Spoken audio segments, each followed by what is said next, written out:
Bom dia, professor Zé Maria. Meu nome é André.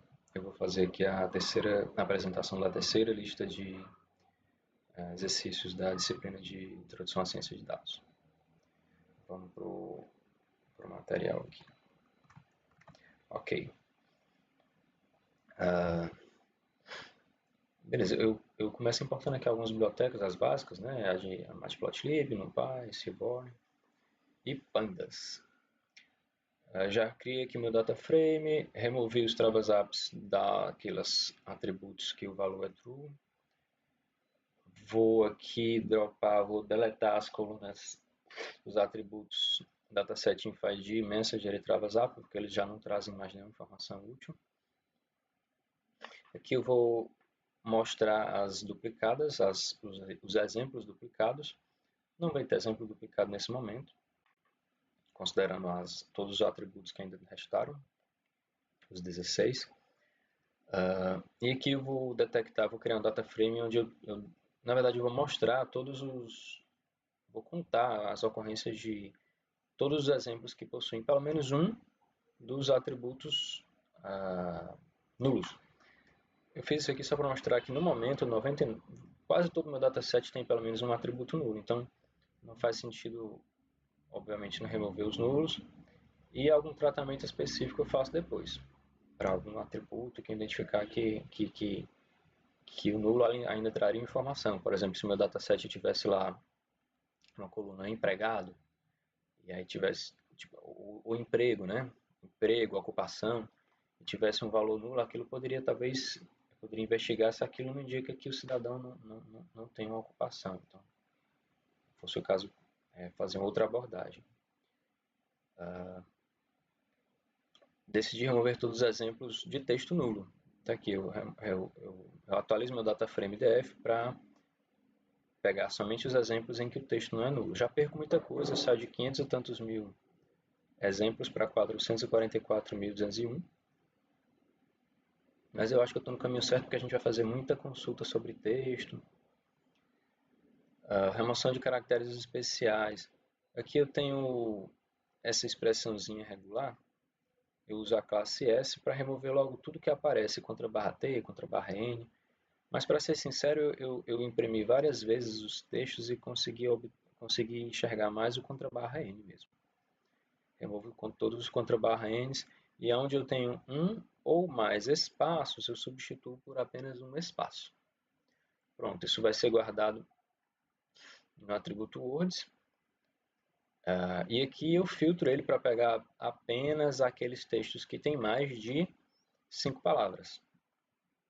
Aliás, é para remover todos que têm menos de 5 palavras. Então eu faço com que ele selecione apenas aqueles que têm maior ou igual a 5 palavras na contagem, né? Tudo bem.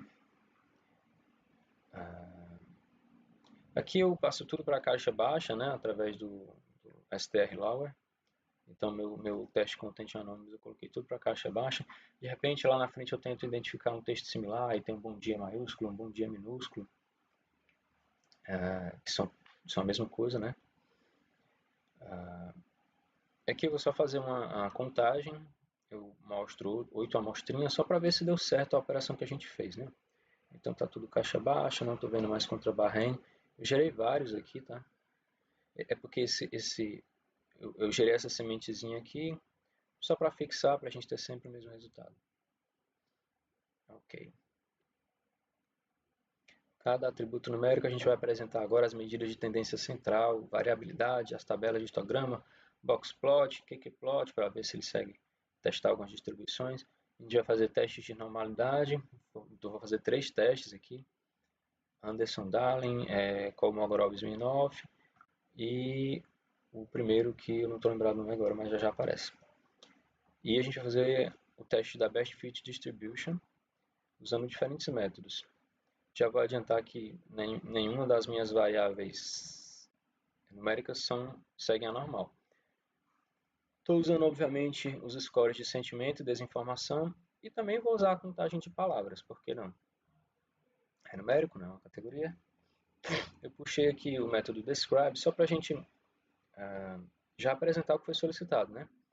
a média de cada um desses atributos, desvio padrão, mínimo, a máxima ocorrência e os percentis, o primeiro, o segundo, que é a média, e o terceiro, no caso a mediana. Ia falando besteira, né? Tabela de frequência e histograma. Vamos logo mostrar aqui para Words, né? Eu acho que eu já gravei esse vídeo aqui algumas vezes e está passando de 1 hora. Vou tentar não focar muito no código, tá? A primeira vez que eu gerei o histograma das palavras, eu não consigo extrair muita informação. Eu sei que as palavras estão concentradas ali entre 0 e 200 palavras, né? 5 e 200 palavras, chegando a esse pico aqui de quase 30 mil palavras. Só para mostrar assim, eu estou usando a biblioteca Seaborn. Para o caso do histograma, eu uso essa classe aqui, Explode. Vários gráficos a gente vai ter esse formatinho aqui, ó. Muda só talvez o tipo do gráfico para barra. Mas todos eles eu passo esse valor aqui, data, passo meu data frame, os dados que eu estou utilizando. Passo o que eu vou utilizar, o atributo que vai ser utilizado no eixo horizontal.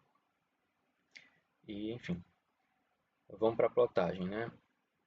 Eu resolvi mostrar também, especificamente para Words, um recorte aqui de 5 a 200 palavras.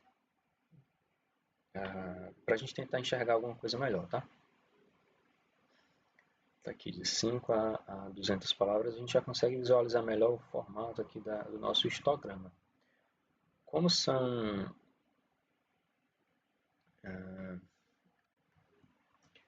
muitos as quantidades diferentes de palavras, se eu fosse imprimir isso aqui sem agrupar, eu teria um gráfico muito ruim de entender qualquer coisa.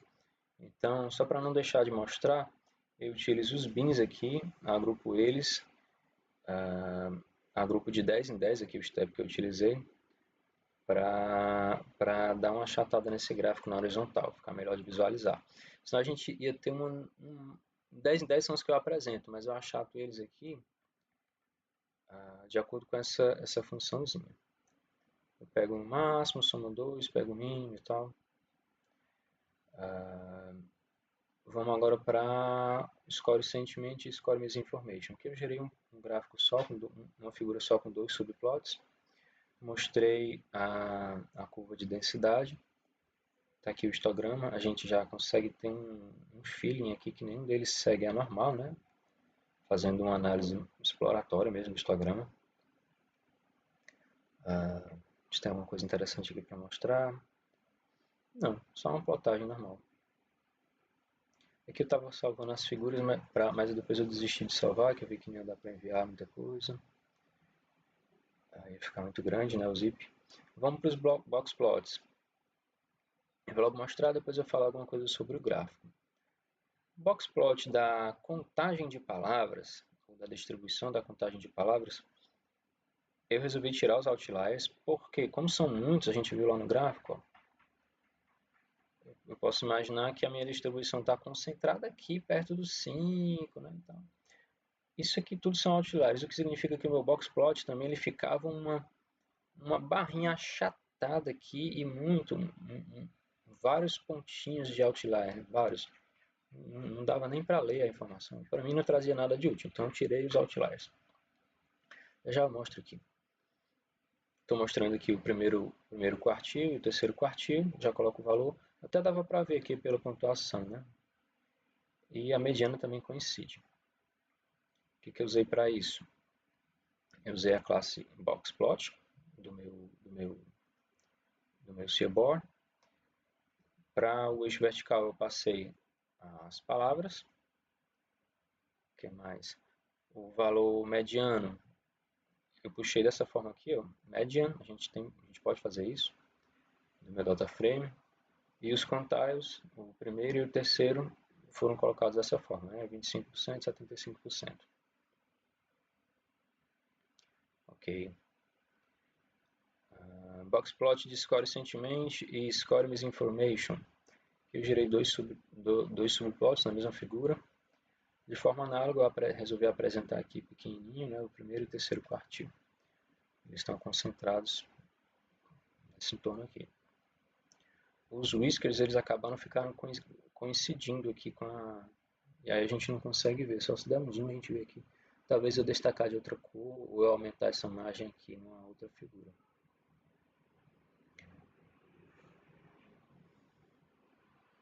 O que é plot? O que é plot a gente testa, assim, é como se fosse um teste mais visual, comparativo com alguma outra distribuição. E aí eu vi que ele não se comporta muito bem com valores nulos, então eu resolvi remover separadamente os nulos de sentimento e os valores nulos de disinformation. Criei dois data frames separados, cujos índices não coincidem, é bom citar. Então tá aqui as dimensões deles, né? O que tem mais nulos é o de desinformação. Eu acho que na hora de aplicar a API que o nosso colega desenvolveu para gerar esse score de desinformação, o fato de os textos não estarem tratados talvez gerou muito retorno nulo, não sei. Quase metade do meu dataset atual em termos percentuais, né, de nulos, então vou perder muita coisa mesmo. Depois de tratado, eu fiquei só com 160 mil, em torno de 160 mil para score de informação, né, para 167 mil exemplos. Ainda é muita coisa, né? Então vamos plotar. Vou mostrar primeiro o resultado, tá? Aqui eu já resolvi numa tacada só, eu fiz um for, testei algumas distribuições que eu... Foi, assim, a normal, claro, tinha que testar normal para os dois. A gente vê aqui nesse gráfico de cima, que até ele foge muito da normal, né? Ele tem uma pequena faixa ali que ele se comporta como a normal, apesar de alguns desvios. O score de desinformação ele já está bem mais distante. Testei a exponencial, tá aqui, ó, score sentimente para distribuição exponencial. Esse de cara está muito distante da reta, né? Só para colocar, quanto mais se aproxima, né, mais coincide com essa reta aqui vermelha que foi plotada em 45 graus. Peronomútil. Quanto mais coincide com essa reta da distribuição, mais a gente sabe que os meus dados se aproximam daquela distribuição. Já a distribuição beta, ela parece comportar a distribuição dos meus dados aqui para score sentiment e para desinformação. Vamos prosseguir com os testes de normalidade. O teste de Shapiro-Wilk, a gente começa com uma hipótese inicial, hipótese nula, de que os dados são normalmente distribuídos. Esse teste ele vai calcular um valor, que a gente chama de valor P, o P-valor. Ele vai comparar com alfa, que é um nível de significância dado pela abordagem, né, pelo problema. E se esse valor P que ele retorna dos meus dados ele for superior ao meu nível de significância, a gente não rejeita a hipótese nula. Posso dizer que ele segue a normal. Se for menor ou igual, a gente rejeita. E é isso. Implemento aqui. Eu vou utilizar da SciPy, eu vou utilizar a Stats, da biblioteca SciPy. Aqui eu novamente criei os meus... Eu estava medindo executar, eu executei eles aqui de novo. A filtragem, né, dos nulos, dos scores. Está aqui onde eu aplico o método, retorno o meu valor de o meu P do score de sentimento. E aqui retorno o valor P, cadê? Um instante. Aqui, eu retorno o valor P, cadê? Para a desinformação também. A comparação ela é feita aqui e eu já imprimo o resultado. É um teste bem printf mesmo. A gente gera aqui e tal. Nenhuma delas, como a gente já esperava, segue a distribuição normal, né? Não parece ser normalmente distribuído. Tá aí o primeiro teste de normalidade, vamos para o segundo que eu trouxe. Vamos só discutir aqui uma limitação. Ele não se comporta muito bem para conjuntos de dados com mais de 5.000 exemplos, pelo que eu vi. Então é um indício de que talvez esse resultado pudesse não estar bem acurado, porque eu tenho muitos dados, né? Eu tenho mais de 160 mil dados, porque tem menos dado, que é o desinformação. Mas a gente já viu lá na análise do histograma que ele realmente não segue, e dos qqplots, que ele não segue a normal, né? Outro teste de normalidade, esse a gente viu em sala, é o Kolmogorov-Smirnov. Ele também parte de uma hipótese inicial, ele também tem um nível de significância alfa que a gente compara, e ele retorna um valor P. Infelizmente a gente não viu a implementação interna dele, né, como é que ele faz, mas a gente sabe aplicar. Da mesma biblioteca, da mesma classe, está aqui o nível de significância, o teste para score sentiment está feito aqui, eu aplico o KS teste de stats, onde eu passo aqui a distribuição que eu quero testar. Eu quero testar normal. Poderia testar outras distribuições, né, aqui. E eu vacilei, eu devia ter testado já a beta aqui, né? Mas já enviei o trabalho, professor. Já, enfim. Para desinformação, é a mesma coisa aqui. Eu faço o testezinho nos printfs e tal, comparo com alfa, como a gente tinha feito ali, né? Como a gente tinha visto aqui nessa descrição. O resultado, novamente, indica que eu não tenho distribuição normal.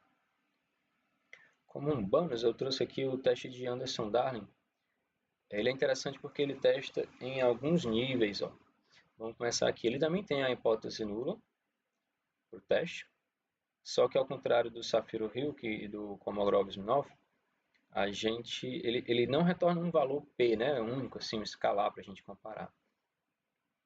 Ele retorna um conjunto de valores críticos para diferentes níveis de significância. E aí ele testa para 15, 10, 5, 2,5 e 1%. Além dessa estatística aqui, A2.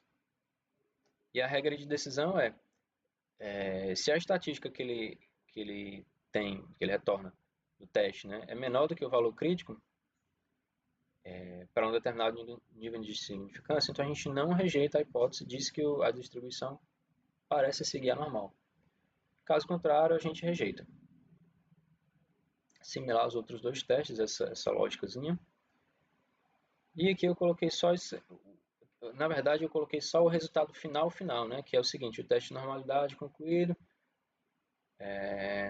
Eu só vejo os resultados aqui. Professor, eu vou pausar aqui só para pegar os resultados, que eu esqueci de... Ah, pronto. É porque eu estava com os resultados no TXT e acabei de me dar conta que eu não conseguiria exibir o TXT aqui no OBS, porque eu não incluí ele como janela. Então eu coloquei aqui numa caixinha de texto, tá? Teste de normalidade de Anderson-Darling para Score Sentiment. Ele, como eu falei, ele testa para 15%, para 10%. Em cada uma dessas ele dá o resultado do teste, né? Não segue, não segue, não segue, não segue. Conclusão geral, os dados parecem não ser normalmente distribuídos. Mesma coisa para a desinformação. Deixa eu deletar isso aqui. Perfeito? Vamos para o teste de distribuição, Best Fit Distribution. Eu vou utilizar diferentes métodos, não, diferentes distribuições. É a mesma, eu vou importar agora o stat, eu só dar um alias aqui para o status, tá? Chamo de ST porque eu vou ficar chamando ele mais curtinho. Aqui é só para garantir que eu estou executando já com os meus atributos filtrados, né? sem nulos. E as distribuições que eu vou testar são essas aqui. Eu vou testar a distribuição normal do status, vou testar a beta, a exponencial que eu já vi que não é, mas não custa nada testar, tá aqui, é só colocar na lista. A uniforme, a triangular, a logística, a power law. Deveria ter colocado aqui alguma de cauda, mas tudo bem. Eu vou logo adiantar, o Power Law se demonstrou a distribuição mais próxima do Score Misinformation. A gente não tinha visto essa lá nos qqplots, né? Eu não cheguei a testar lá. Vamos aqui para os resultados, que acho que não vai dar, eu já estou com muito tempo para ficar discutindo. Eu salvei meus resultados no data frame para exibir aqui. Deixa eu só ver se eu coloquei aqui essa informação do Best Fit, não coloquei. Mas ele se baseia na verossimilhança com aquela distribuição dos dados que eu peguei. Então ele calcula logo da verossimilhança, calcula esses dois valores aqui e ele vai dizer que a distribuição que ele recomenda vai ser a distribuição onde tem essa melhor relação. Eu divido esse por esse, eu tenho uma relação, o que der o maior número, ele diz que é a distribuição. Eu dividi na calculadora mesmo, esse por esse, e depois esse por esse, e vi que a relação para a distribuição beta e para a relação Power Law é muito, muito, muito, muito, muito próxima. Muda assim, vai lá para a quinta casa decimal, ele dá uma diferençazinha.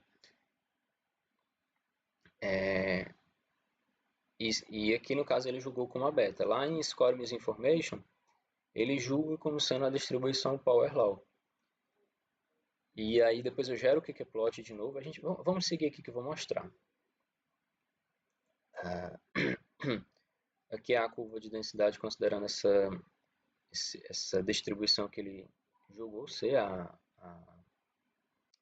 beta para Score Sentiment e para a distribuição ajustada da desinformação. Aqui como eu falei para vocês, ó, aqui ficou mais indicada foi a Power Law mesmo. No caso a gente dividir isso por esse, ainda assim vai dar um número positivo.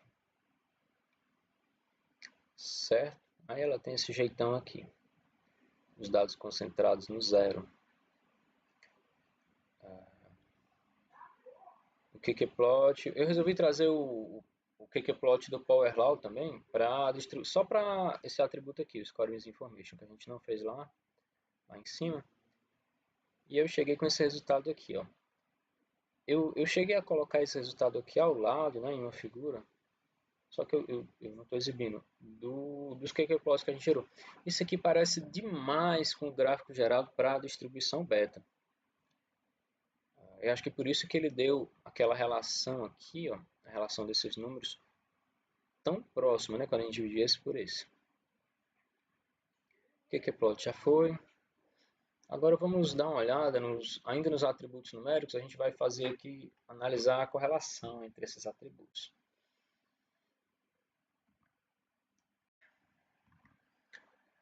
Pronto, para cada par de atributos apresentar a correlação. Aqui vale a pena dizer o seguinte: na geração dos kkplots anteriores, bem como nos testes de normalidade, eu eliminei os nulos dos atributos numéricos. Sim. Eu eliminei os nulos e fiquei com dois dataframes separados cujos índices não coincidem. Aqui, se eu quero analisar a correlação de dois atributos, infelizmente eu vou ter que remover os nulos, mas ocorrendo em qualquer um dos dois. Então, eu vou perder muito, muito mais dado. Mas eles precisam coincidir os índices, senão a análise não faz nenhum sentido. Certo? É isso aqui que eu estou discutindo nesse texto. O segundo ponto é a escolha da nossa ferramenta, né? Vou utilizar o coeficiente de relação de Spearman, porque eu já vi que os meus dados não seguem a normal. Perfeito, tranquilo.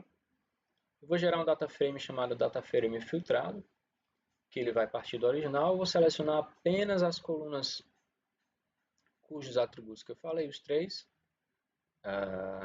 não são nulos. Perfeito. E aí eu fiquei com apenas 167 mil exemplos. E essas três colunas aqui. Olha aqui que coisa linda. O nosso gráfico, como ele é espelhado nos dois abaixo e acima da diagonal principal, eu resolvi trazer dessa forma. Eu trago a correlação entre as dois atributos, por exemplo, words e score sentiment. Trago aqui o valor da correlação. E abaixo da diagonal principal, eu coloco o scatterplot dos dados, né? Por exemplo, score sentiment contra palavras, score sentiment contra misinformation. E na diagonal principal, que a correlação seria 1, porque eu estou comparando o próprio atributo com ele mesmo, não traz nenhuma informação, eu resolvi colocar o histograma. A gente já viu ele, o histograma, mas ele fica bonitinho, né? A figura assim fica bem legal mesmo. Dessa análise aqui, eu não quero, eu estou com o tempo misturado para ficar... Mas enfim, é um plot. Eu vou só mostrar aqui o que tem de interessante para mostrar, né? Eu precisei usar combinações aqui só para poder Definir essa função para imprimir a correlação. Vou utilizar esse elemento aqui de plotagem, para fazer os subplots. Enfim, é plot, né? O importante é essa análise aqui. Na verdade, assim, infelizmente eu não... Os próprios números aqui, os valores das correlações, né? Que vai de -1 a 1, estão todos próximos, muito próximos do zero. Eles indicam praticamente que não há nenhuma correlação entre essas variáveis. Aqui tem mais um pouco de correlação, mas ainda está muito perto do zero, entre score sentiment e score misinformation. É uma relação fracamente negativa. E com relação à análise aqui dos pontos, né, do scatterplot desses dois pontos, a gente não consegue também analisar, não consegue extrair nenhuma informação. Mas é claro, isso aqui só está refletindo o que a correlação entre essas variáveis me diz, né, o número. Tranquilo, vamos para a análise de V de Cramer. A gente já fez tudo que a gente podia fazer, ou quase tudo, com as variáveis numéricas. Vamos dar uma olhada nas variáveis categóricas. E aqui eu tenho um problema, professor. Eu capei o meu dataset, tirei um monte de atributo. Falo já sobre isso. Aqui, vamos só discutir um pouquinho aqui. Eu sei que o professor já sabe, mas de repente tem alguém vendo meu vídeo e pode ajudar. O V de Cramer é um teste que, para atributos categóricos, indica o quão forte é a associação entre duas variáveis categóricas. O princípio de funcionamento dele se baseia nesse Q quadrado aqui, esse x aqui, eu coloquei o símbolo. Não é uma medida muito boa para associação, pois seu valor é influenciado pelo tamanho das amostras e pelo número de categorias. Para funcionar, ele vai normalizar o Q quadrado que ele calcula, tornando uma medida de força comparável. Os valores que ele tem, né, são de 0 a 1, onde 0 indica associações fracas ou mesmo independência, e o 1 indica associações fortes. Esse teste ele não indica direção. Claro que eu não vou conseguir calcular um número que vai me dar uma direção, que é positiva ou negativa, né? Uma cresce à medida que a outra decresce, porque aqui a gente não tem números, a gente só tem observações de categorias, né? Muito bem, antes de aplicar o teste, eu mostrei novamente as colunas que a gente tem, só para a gente discutir elas aqui. Na verdade, eu coloquei para mim e lembrando, para ver se eu não esquecia nenhuma.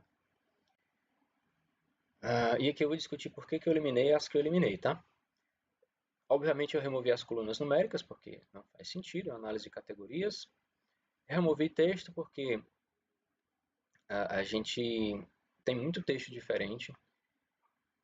Como foi que eu coloquei aqui? Ó? Embora texto contenha anônimos seja um string, né? Que poderia ser uma categoria, o conteúdo são textos livres. Cada texto é quase sempre único. Significa que a coluna teria um número gigantesco de categorias únicas, que seria o número de mensagens, né, únicas. E tratar isso como uma categoria seria inútil ou muito complicado de computar em uma tabela de contingência. Também removi os IDs, aqui é um pouco mais polêmico.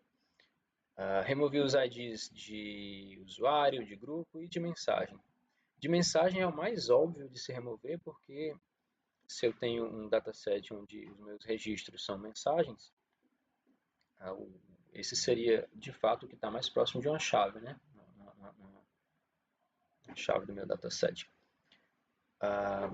Esses aqui, de repente, se eu tenho poucos usuários, estou querendo fazer uma exploração, tentar achar uma relação entre um usuário, de repente fazer uma relação entre usuários e grupos, ou um usuário e um tipo de mídia que é enviada.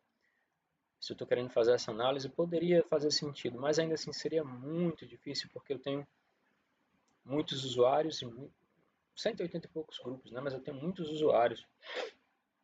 Não tem como, então eu removi. Além disso, eu removi outros atributos.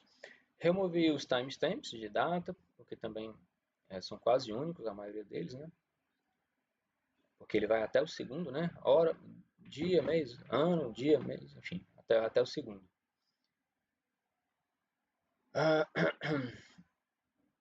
E por que eu fiquei, já que eu removi tanta coisa, né? Eu fiquei aqui com só essas quatro aqui. o tipo de mensagem, tipo de mídia, ResMedia URL e o ResMedia. De fato, são categorias. Então, para elas, eu tirei os valores nulos, guardei isso num data frame chamado dfCategorical. Aqui eu vou usar o DuckDB, vou chamar ele de Duck, para fazer muitas das consultas que foram solicitadas. Tá? Eu instancio aqui uma conexão direta na memória e associo a essa conexão, eu registro o nosso data frame df, vou chamar só de db, que é mais curtinho e legal de ficar colocando nas consultas. Aqui, se você precisar liberar a conexão em algum momento, está aí o código. Vamos lá, ele começa com a quantidade de usuários, mensagens e grupos. É uma simples contagem, né? Vou guardar isso aqui no escalar, tá? Por isso que o meu fetch1 ficou dessa forma aqui, fetch1, 0. Bem simples, seleciona a contagem de todos, na qual o text content não é nulo. Seleciona a contagem de todos os distintos, na qual o ID não é nulo. E a quantidade de grupos também os distintos. Por que eu não usei mensagens? Porque, para mim, quando ele quer a quantidade de usuários e quantidade de grupos, faz sentido ser únicos. Mensagens, não. Se você que dissesse mensagens únicas, né?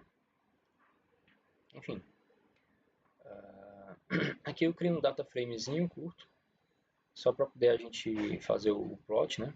Dos dados que eu obtive. Vamos ver como é que ficou. Fiz um gráfico de barras mesmo, em pé, eu coloco o valorzinho aqui. Aqui, como a barra ficou pequenininha, pelo menos o número mostra, né? A quantidade de grupos, 177. 11.366 usuários. E mensagens, 339 mil. Perfeito. Vamos para a próxima. Quantidade de mensagens que possuem apenas texto contra as que possuem mídia. A chave aqui para essa consulta é ResMedia. Quando a ResMedia for falso, eu sei que é apenas texto. Quando a ResMedia for true, eu sei que a mensagem com texto e mídia, né? Perfeito. Aqui eu vou gerar um gráfico de... Seria o gráfico de pizza, mas como ele é muito horrível, eu vou gerar aquele gráficozinho de rosca. A abordagem é só desenhar um círculo branco no centro.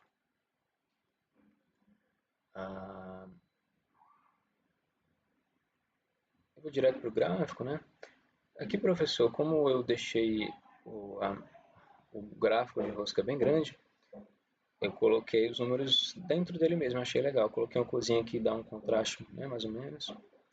Se eu precisar diminuir, eu posso colocar ele aqui do lado, que nem o senhor fez. Rapidinho aqui. Estou utilizando o Py do Matplotlib mesmo. Eu adicionei aqui eu plotei um círculo bem no centro, cor branca. O que mais interessante aqui para mostrar? Minha label são as categorias, meus dados, enfim, tem muita coisa assim não. Quantidade de mensagens por tipo de mídia.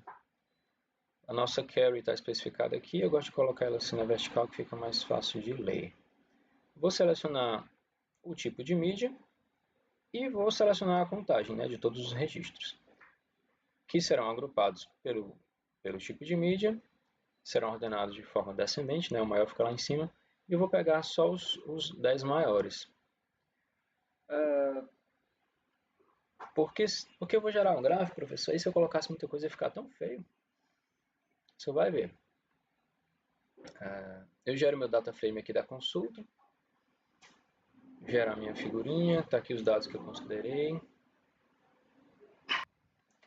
Aqui os dados que eu considerei, aqui o que vai no eixo horizontal, aqui o que vai no eixo vertical. Eu usei essa paleta de cores aqui, ó, Red SD, que ele vai dar um degradê, fica bem legal. Vamos para o gráfico. Aqui eu coloquei a contagem de mídia na horizontal e a mídia, né?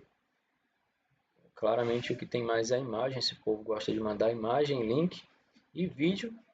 E o mais estranho que eu achei aqui foi que eles estão mandando aplicações Android, APK, PDF também, mas muito APK. Isso aqui tem cara de gente tentando dar golpe, enfim, coisa maliciosa, né? que mais? A relação entre a quantidade de mensagens e a quantidade de palavras presentes nas mensagens. Aí, usaremos o atributo words, que foi criado anteriormente. Eu aplico de novo, é como se eu criasse de novo, é só porque às vezes eu precisava executar só isso aqui, não queria, precisava fechar o VS Code de um dia para o outro e não queria pegar o que estava lá em cima, né? Ok. E filtro de novo essas mensagens, tirando o que tem de nulo. Muito embora o teste content anônimo já tenha sido removido o que tinha de nulo, né? Mas é só por garantia. Aqui vai ter uma novidade nesse gráfico, eu volto já para o código. Mas olha só, está aparecendo o nosso histograma, né? Está aparecendo muito o nosso histograma. Começa lá mais ou menos em 0. Eu lembrei porque que eu fiz isso aqui também. Lembra que a gente tinha removido da análise as palavras, os textos com menos de 5 palavras? Aqui eu resolvi incluí-los de volta, para conseguir ver melhor aqui a distribuição dessa quantidade de palavras por mensagem, tá? E eu plotei a curvazinha da densidade. Como é que eu fiz isso? Passei lá para o Seaborn, o KDE é igual a true. Ele faz a curvazinha. E para que aqui no eixo da vertical eu não ficasse com a contagem, né, um número enorme de textos, que tem aquela quantidade de palavras,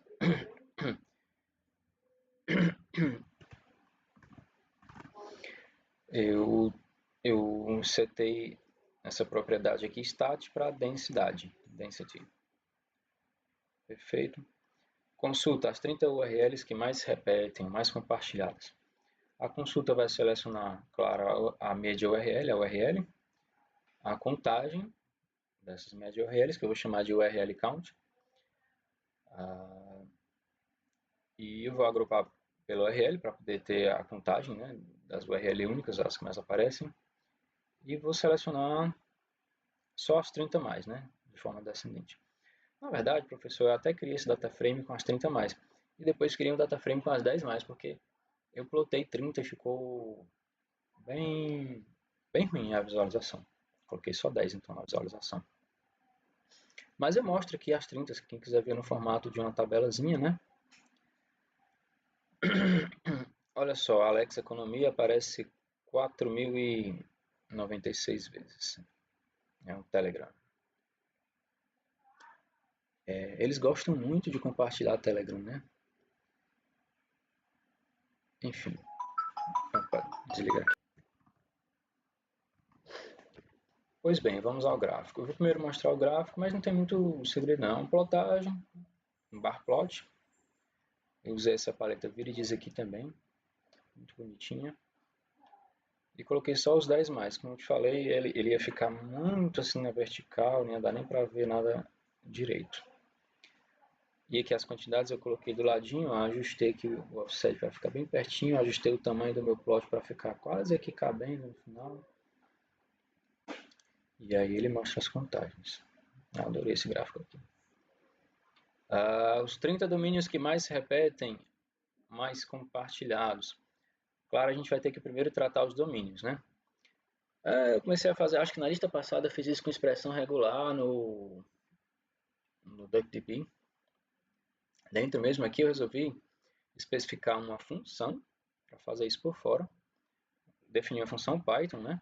Recebe a URL, aplica a expressão regular, dê uma melhorada nessa expressão regular, e ela vai retornar realmente só o domínio. E aí eu trato aqueles casos em que o cidadão passou lá um Telegram que não tem o protocolo HTTP ou HTTPS. Beleza, mas para usar essa função eu preciso registrar ela na minha conexão. Isso aqui foi novo, foi interessante de pesquisar isso aqui. Create function, daí eu passo o nome da função, o nome que eu vou utilizar na hora de usar, coincidir com o nome da função que eu estou passando para ele. Tem que dizer qual é o tipo, senão ela dá erro.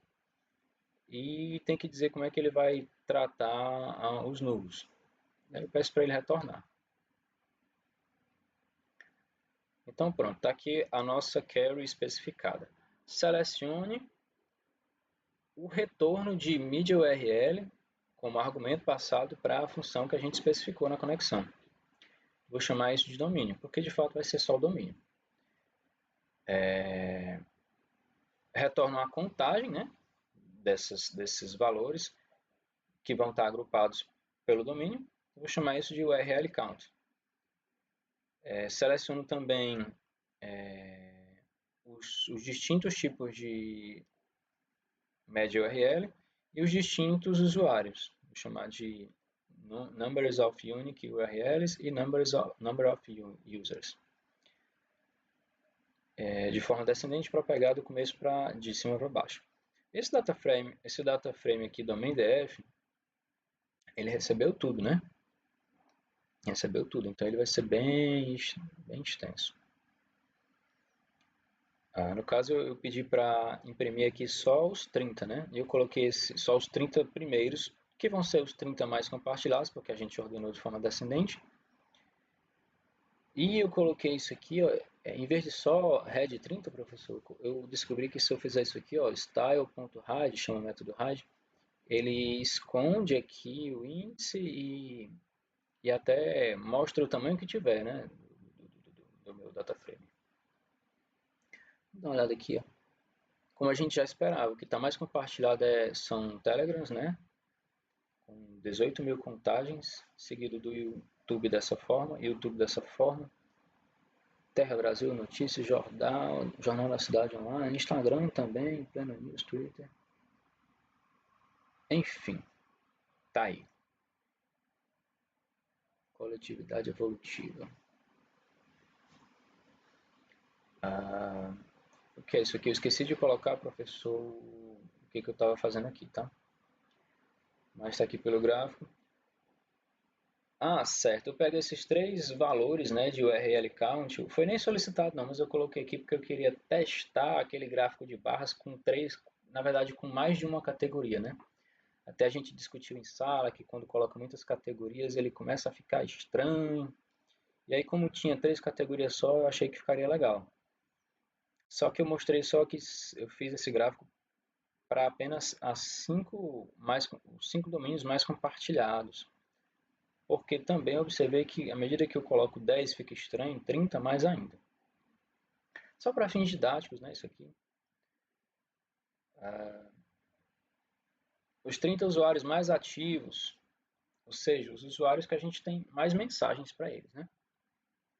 Então eu seleciono o usuário, vou chamar de usuário, seleciono a contagem desse usuário, vou chamar de total de mensagens enviadas. Eu só conto porque se cada linha, cada exemplo do meu dataset é uma mensagem diferente que foi enviada, tem até um timestamp diferente, né? E um ID de mensagem diferente, então basta eu contar que eu tenho a quantidade de mensagens que aquele usuário enviou, não? Eu vou agrupar isso pelo usuário, de forma descendente, e vou limitar a 30, que é o que o professor pediu. Vou guardar isso num data frame chamado Top 30 Active Users. Vou mostrar daquele mesmo formatinho, né? Então tá aqui. O que enviou mais enviou 12 mil mensagens. O que enviou menos desses 30 enviou 444. Texto e mídia dos usuários mais ativos. Esses usuários mais ativos, quanto que eles enviaram de texto, mensagens apenas texto, e quanto que eles enviaram de mensagens com mídia. Vai parecer muito com o anterior, né? Vou selecionar o usuário, vou selecionar a contagem do total de mensagens enviadas, vou chamar de total de mensagens enviadas. Eu vou selecionar a contagem aqui, ó, de mensagens onde o resmedia era falso, que eu sei que é só texto, eu chamo de mensagens de texto. Vou selecionar a contagem, aplicando esse filtro, onde resmedia é true, então eu sei que tinha mídia, eu chamo de mensagens mídia. Aqui eu faço só algumas verificações para não pegar nulos, tá? Eu já discuti uma coisa aqui sobre o usuário não ser nulo, tá? Eu vou ordenar e tal, teve esse resultado aqui. Eu observei, professor, que quando eu estava permitindo o usuário nulo, o ad nulo, ele ficava no topo aqui, no no topo mesmo. E eu acho que isso coincide com aquelas mensagens. Eu vi o senhor falando, acho que o Gadelha falando, que esse ID aqui ele foi gerado pela própria API, né, não é o usuário que informa, tanto é que ele pega essa hash aqui. Então imagina se eu estou chegando com uma mensagem que é mensagem de sistema, como aquela mensagem, esse grupo foi bloqueado por não sei o que, por uma decisão do TSE. Eu vi que muitas dessas mensagens estavam chegando sem usuário. Algumas chegaram com usuário, estranhamente. Eu acho que alguém copiava e colava o conteúdo. E outras chegavam sem o ID do usuário. E eu acho que por isso ele estava dando uma contagem muito, muito alta. Mas eu resolvi eliminar, né? Colocar onde o usuário não é nulo. Perfeito? Vou agrupar por ID member anonymous e vou ordenar pelo total de mensagens enviadas. Teve esse resultado aqui. Aqui são 30 usuários, mas eu vou pegar uma parte deles, vou pegar só, acho que são 10 que eu coloco, para gerar esse gráficozinho aqui. Ó. Acabou que esse gráfico não foi nem solicitado, né? Assim, tudo bem, são itens para gerar gráfico, mas ele acabou sendo bem feliz, porque eu tentei colocar aqui, ó, no finalzinho da barra, a contagem. E aí esse número ficava passando de um lado para o outro, eu reduzi a fonte, aí passou a caber, especialmente nesses casos aqui, passou a caber, mas eu também não consigo ler. Eu ainda estou lutando contra esse gráfico aqui, professor. Enfim. Pré-processamento de texto para limpeza de pontuações. A gente vai começar a parte onde a gente precisa remover os stop words, então eu vou remover logo. Importo as bibliotecas de re para expressão regular e a biblioteca NLTK. Só ver aqui o tamanho do vídeo. Certo. NLTK, eu uso esse método aqui, download, que ele vai baixar as stop words que ele tem na base de dados dele. Eu vou definir aqui uma função de limpa-texto, que vai utilizar esse dicionário de palavras aqui da língua portuguesa, que ele vai estar passando esse conjunto, vai estar armazenado em stop words, e efetivamente a remoção das stop words está acontecendo aqui. Né? Eu pego esse conjunto de palavras, que eu vou separar eles, né, por espaço, e vou verificar se elas não estão dentro das stop words. Se tiver, eu removo. E depois junto o texto de novo. Agora, nessa função que foi definida, eu fiz ela mais genérica para aproveitar e usar em outros momentos, já fazendo o tratamento completo. Coloco tudo para a caixa baixa, removo aqueles caracteres lá, contra barra N, contra barra T, removo pontuação, ponto, vírgula, cola, enfim. E aqui eu vou aplicar a minha função. Vou criar uma coluna chamada texto limpo, a partir de text content anonymous, onde eu aplico para cada valor, né, para cada registro do atributo, a função que foi especificada, limpar texto.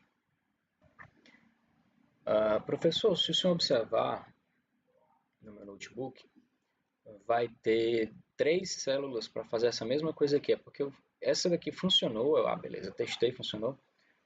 Eu resolvi testar depois a remoção dos emojis. Na verdade, a compactação dos emojis, né? Colocar onde tem 4, colocar 1 e tal. Mas eu não gostei muito do resultado, eu fiquei só com o primeiro mesmo. Aqui to do, são 2 itens que eu não fiz, né? Os 30 usuários que mais compartilharam texto, os 30 usuários que mais compartilharam mídia. Aqui são derivações de uma coisa que eu já fiz, já mostrei que consigo fazer. O tempo estava curto, professor, corri porque eu achei que traria mais impacto no meu trabalho. Ainda deu tempo de fazer isso aqui, as 30 mensagens mais compartilhadas em grupos diferentes. Bem simples, seleciono o texto, agora o atributo texto limpo do meu data frame, e seleciono a contagem distinta de grupos, do ID do grupo. Retorno para esse data frame que eu chamei de def3. Vou mostrar só as 8 primeiras aqui, né? Tá aí, eu não vou ler porque já estou estourando o tempo. Mas assim, a gente já pode ver que ele realmente removeu os stop words, removeu pontuação. E é isso. mensagens idênticas compartilhadas pelo mesmo usuário e as suas quantidades. Aqui eu seleciono o usuário, seleciono o texto, seleciono a contagem de texto, que eu chamo de quantidade, onde eu agrupo pelo usuário e agrupo por texto. E aí eu tenho usuários únicos, quantidade de mensagens únicas e a contagem. Eu já armazenei isso aqui no data frame temporário chamado mensagens, né? Vou mostrar só as 13, 13, 13, 13. As 13 primeiras. Tá aqui o usuário, ainda está nesse formato aqui. Depois eu vou mudar esse formato, que eu vou colocar um número mesmo nele. O que eu falei para o senhor, professor? This community was blocked in Brazil following decision of the Superior Electoral Court TSE.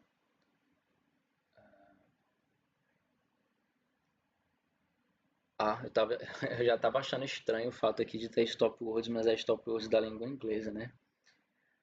Ok. 800 e tantas vezes. Quer dizer, essas são as vezes que essa mensagem aparece e que tem um usuário associado a ela. Na verdade, tem alguns usuários associados a essa mensagem. Mas essa mensagem associada ao usuário que está como nulo aparece diversas vezes. E aí eu eliminei, né? E aqui começa a ter texto que é desses malucos mesmo, né? Vídeo de Maria Tereza de Valente, 180 e tantas ocorrências, foto de Maria Tereza Valente. Olá, tudo bem? Enquete eleitoral. Beleza, unigramas, aqui eu já vou mostrar como é que eu fiz os nossos n-gramas, que já foi da lista passada, mas a gente vai usar ela efetivamente agora, né? Vou primeiro mostrar aqui, eu salvei eles em um data frame, mas eu acho que eu coloquei eles também, os 30 mais, em um gráficozinho, vou mostrar logo o gráfico, né? Fiz um gráfico de barras horizontais, vamos analisar aqui o que aparece mais, né? Primeiro para os unigramas. Bolsonaro, grupo, Lula, 13. Aparece aqui, professor, aquelas mensagens lá do TSE, né? TSE, Telegram, canal, enfim. Mas dá para ter uma ideia, né, de como é que está a distribuição.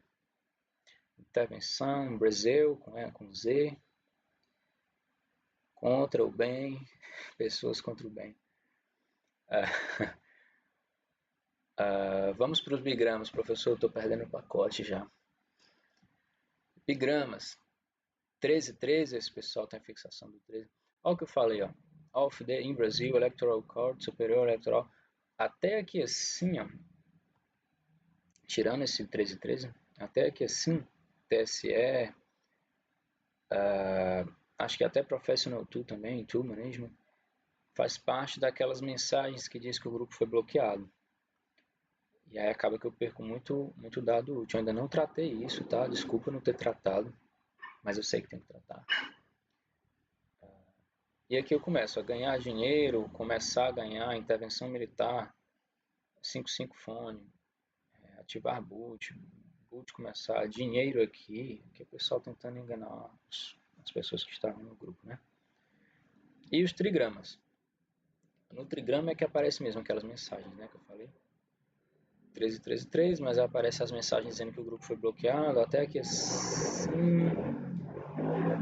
E aqui, ó, começar a ganhar dinheiro, Telegram, Groups Welcome, ativar boot, que é o robôzão do Pix.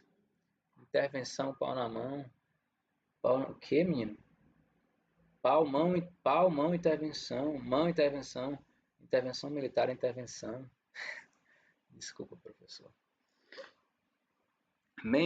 Nuvem de mensagens. Aqui eu já pulei para esse, professor. E na verdade, eu vou pausar aqui para tentar mostrar. Eu pausei porque ele demora para abrir e carregar no navegador, entendeu? Na verdade, eu não vou conseguir mostrar porque eu não adicionei a janela no OBS, a janela do navegador. Mas eu coloquei tenho quase certeza que eu coloquei essa nuvem anexa ao arquivo enviado. Mas assim, professor, eu consegui gerar a nuvem de palavras. Está aqui, apareceu. Bolsonaro. Foi mal, professor. Por um segundo eu confundi a nuvem de palavras com o nosso grafo, tá? A nuvem de palavras deu certo. Eu usei essa biblioteca aqui, Word Cloud. Tá aqui o código, enfim. E aqui a nuvem de palavras que eu consegui gerar depois das filtragens que eu fiz. Ficou até bonitinha, né?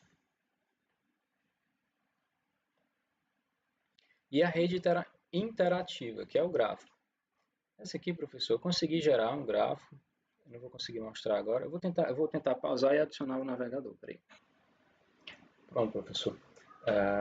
Eu consegui gerar um arquivo HTML com grafos interativo, mas os meus nós eles estão muito grandes e não estão aparecendo. Eu não consegui resolver ainda o problema das arestas. As arestas não estão sendo apresentadas. Eu vi que pode ser porque eu estou com muito dado, enfim, mas não sei se é isso. Deixa eu cortar aqui para a cena. Então essa foi a minha apresentação, professor. Espero que o senhor tenha gostado. Alguns itens não foram apresentados, mas eu tentei focar nos principais. Alguns poucos lá do final da parte do item H. Valeu.